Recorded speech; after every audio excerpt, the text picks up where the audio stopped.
A probe has been launched into the abduction of a toddler in St. James. Teach them! Always make sure the message reach them! Viewers, detectives assigned to the St. James Police are currently probing the circumstances surrounding the abduction of 18-month-old Akeelia Patton, otherwise called Paris, of James Hill, Clarendon and retirement in Granville, St. James, on Monday the 7th of December. The police say Akeelia is of brown complexion, medium build and is about 2 feet 6 inches tall. She also has a white spot on her upper lip.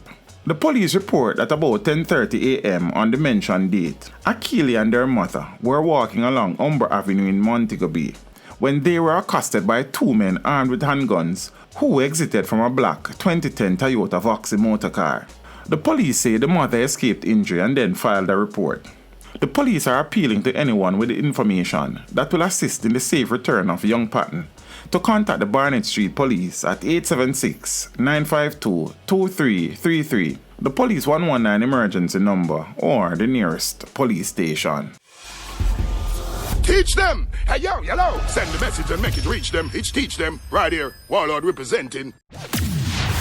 Thank you for watching. Like the video before you go. Please subscribe if you haven't done so. And remember to share the video with your friends and family. And browse the channel for more quality content. Until next time, walk good, my friends. Teach them!